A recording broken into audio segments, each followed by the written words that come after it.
Hello everyone, this is Christina. Let's dive into the new built-in processing capabilities of Axway Transfer CFT. The objective of this session is to remind you about the role of Transfer CFT as a file hub and to showcase how Transfer CFT implements built-in capabilities to archive or extract files and routing between endpoints. Let's start by reminding you of the role of a file hub versus a classic MFT gateway. In an enterprise MFT context, a file hub refers to a scalable architectural pattern to orchestrate file transfers across distributed systems, hybrid environments, and cloud platforms. A file hub is not a replacement for traditional complex MFT gateways in all cases. Gateways are still recommended for external partner communications, regulatory compliance needs, or more complex protocol mediation.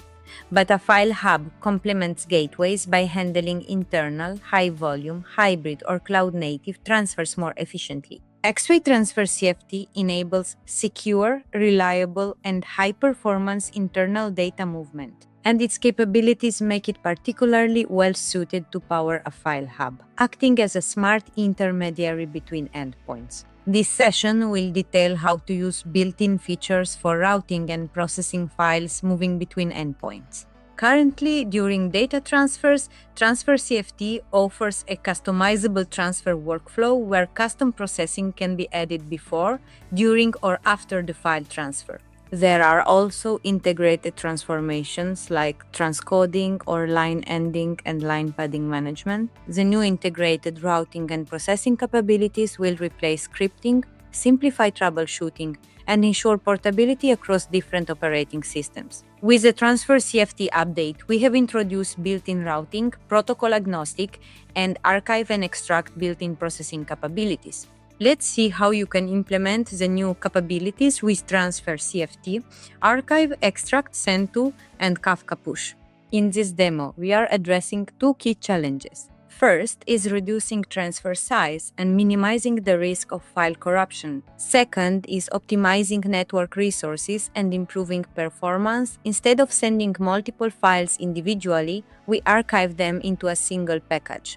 This approach means fewer network requests, faster transfers, and improved reliability. In the demo, the point-of-sale systems running on Windows generate files in a folder. We need to send these files to a central application on Linux and then route them to another application for audit purposes. Traditionally, Transfer CFT could archive and extract files only when both endpoints share the same operating system. With the new feature, we can now do this seamlessly across heterogeneous environments. We transfer one archived file, and CFT automatically extracts it from the target system. This simplifies the process, improves performance, and reduces operational risk.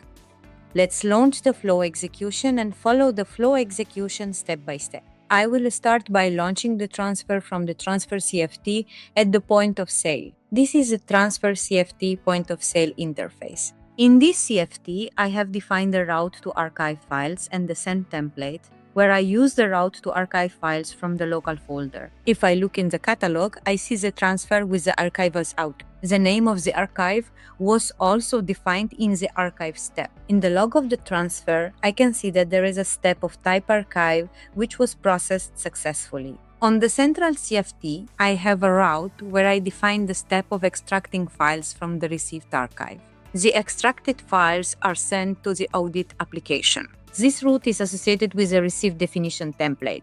Let's check the catalog. I received the archive and then I extracted it. I see I have a route associated. If I check the details of this transfer, I have the routing information here with the extract step and send it to audit the information. It was correctly executed. Here I have my 3 files pushed to Kafka in the specified topic. I can check with the Kafka client that data is correctly sent to Kafka. Let's look at some details about the archive and extract capabilities. As you have seen in the demo, you can now archive files before sending them. You can also archive files after sending or receiving them in the post-processing phase. The input can be a directory or a file that lists selected files. The output is a single archive plus a file that lists all archived items. You can even apply filters to include or exclude specific files. Once files are successfully archived, you can automatically delete the originals to save space, especially useful when working with groups of files.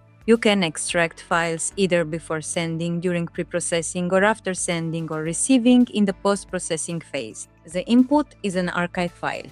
The process extracts the archive into a dedicated directory and generates an output file listing all extracted items. If you specify a relative path, the extracted directory is created in the working directory, and you have full control over conflicts. If a file with the same name already exists, you can choose to overwrite, rename, abort, or skip.